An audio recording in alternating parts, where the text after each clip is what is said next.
invaluable to them, not able to pay for costs of living as goods increased with the war in Ukraine and the general increase in commodities. So there is a sense of despair and helplessness, but who knows if the tides change and that actually becomes fuel for opposition to these results. Okay, Yusra, thank you so much. Time for a quick look at the weather now. Warm memories wherever you go. The weather, sponsored by Qatar Airways. Britain will have sunshine and showers again today, while Ireland and Northern Ireland will be wet for a time. Tomorrow looks warmer and drier. Eastern Britain, Northern Ireland and the east of Ireland are mostly fine by the odd fog patch, but Northern and Western Britain have plenty of showers, some heavy and thundery, and the western half of Ireland is overcast and wet. The weather, sponsored by Qatar Airways. Coming up, we'll have all the papers. We'll have a look at the Sunday papers. See you in a bit.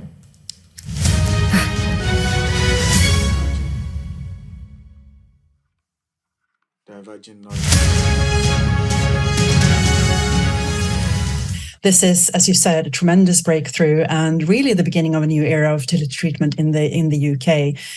We should know that this team, I don't know of any other team in the world that has worked so diligently towards this first uterus transplant. This is a team that has worked, prepared for more than a decade to make this procedure as safe and successful as possible for the recipient and donors. I'm very excited for them. And around 100 womb transplants are thought to have been carried out internationally since the first baby that you delivered and that womb transplant. About 50 babies born, I think, as a result of them.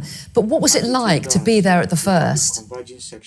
I really think that, we had been working with animal research and we had worked with, the first clinical trial.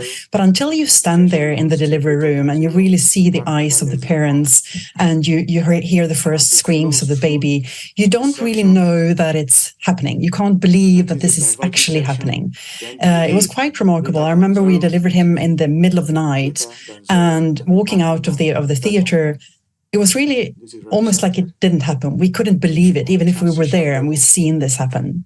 They didn't care that they were the first in the world, but these are parents that never thought that they would deliver. The mother heard when she was a teenager that she was normal and she had everything but a uterus, which meant that she could never carry a pregnancy or deliver a child. And that's quite devastating news to get as a teenager.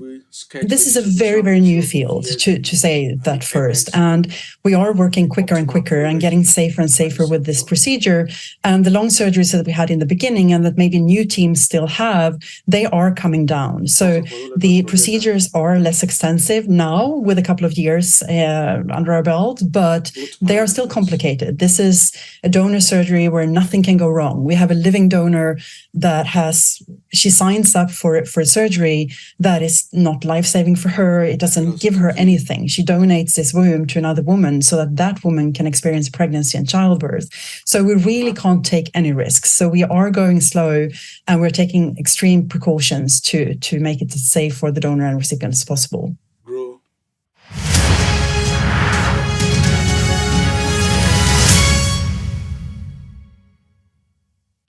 Totally clear.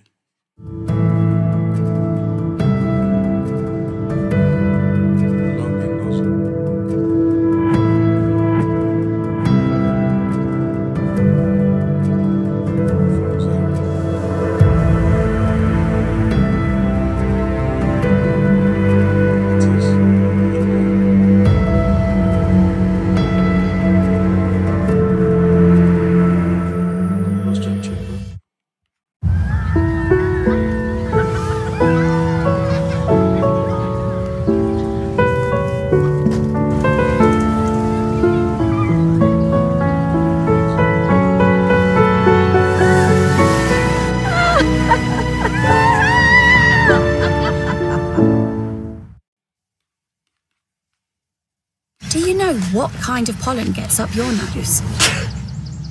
Sky News Pollen Reports, brought to you by the Kleenex Your Pollen Pal app. Britain will have sunny spells and showers this morning, some heavy and thundery, but eastern parts will start fine, while the west will largely dry up later. Northern Ireland will see patchy light rain moving in. It's going to be quite cool again. This afternoon, most places will slowly dry up, but showers will linger in the east, while the far west of Britain will see patchy rain edging in. Looking at pollen, levels will be low for many northern parts, moderate over much of the south, and high over East Anglia. Sky News pollen reports brought to you by the Kleenex Your Pollen Pal app. MECE. Time for another look at the papers. With me in the studio, back here to review them, broadcaster Gemma Forty and journalist Janelle Aldred. Off your phone. They're usually telling me that. But just looking at the headlines. Looking at the headlines. Updating your Insta. Breaking news. Yeah. Let's start with The Observer. Who wants to tackle that? This is about Rishi Sunak. Yeah, and actually I was just looking at some of the reaction online there, because this is, in my opinion, corruption in plain sight. Rishi Sunak, let's get this straight, faces new conflict of interest row. This is the third in just a few weeks. So Sunak's wife, we all know, is part of an incredibly wealthy family, and her father's company is Infosys. And they did a massive over $1 billion deal with BP just before Rishi Sunak gave out 100 licenses to oil and gas. So there's a conflict of interest there. And then there was the row where he inadvertently prioritised his wife's gave a government contract to a childcare agency. And so she benefited again, they benefited again.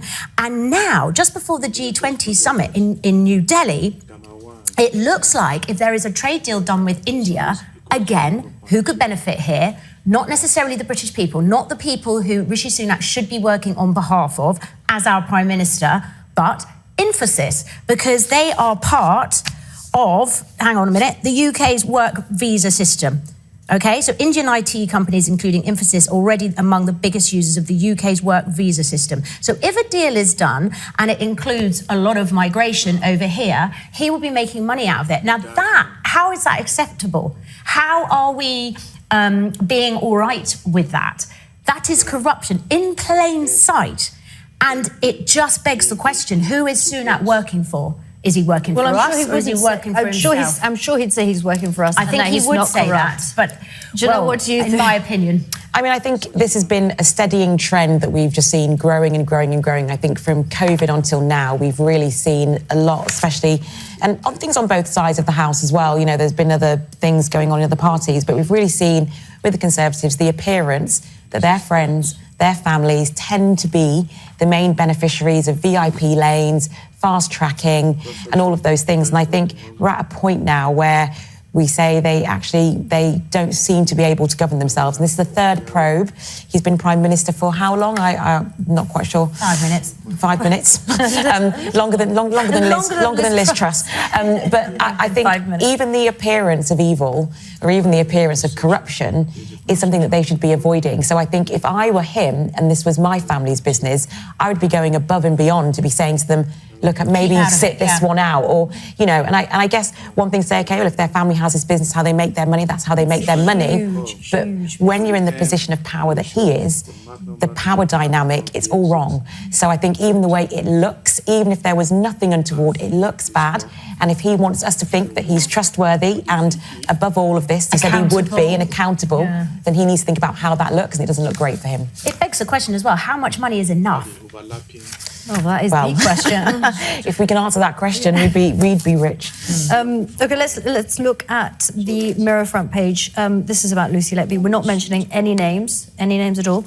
Just talk us through this one, though, because this is about the bosses who were involved in that trust. So it seems that the inquiry will happen. I think it's yet to be said exactly what kind of inquiry, but it seems that one of the hospital bosses is getting a 1.8 million pension, and I think most of us will ask again how. And I think all of these things, they're all linked. If we look at how the government behaves and now how it seems NHS bosses are behaving, above accountability, above reproach, and on top of it all, making seemingly a lot of money along the way. And I think anyone who's been affected by baby loss, by this story, by the seriousness of what's happened and the length of time it went on for, and the compassion that you must have for the families. And the families are saying, how can this be that, someone was warned about our children being in danger, it was carried on, and now it seems that the people who were overseeing all of this, who were meant to be looking after our well-being, because in the end, everyone who works at the NHS, top to bottom,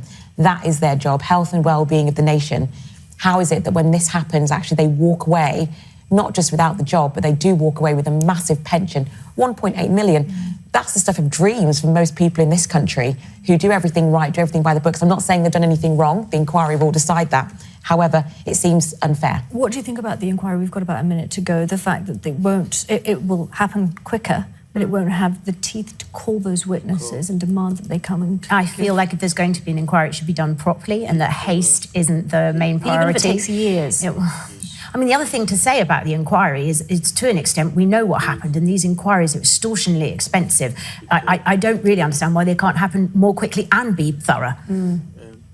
But I think if it is going to be done, you should be having proper testament, and I think you should be getting into the detail and not just rushing it through for appearances. And maybe using the criminal case that's gone as a foundation for the inquiry, rather than it's obviously like starting all the way from the beginning. They've done a whole criminal case which takes a lot of evidence to convict anyone of anything. We're going to leave it there. We'll see you in the next hour. Thank you so much, both of you, and we will see you in the next hour. You're watching Sky News Breakfast.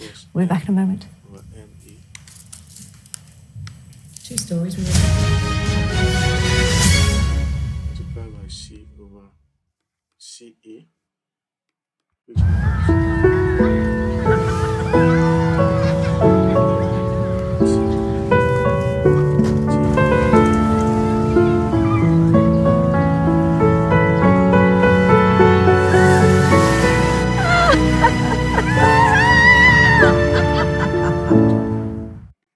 does gamma 1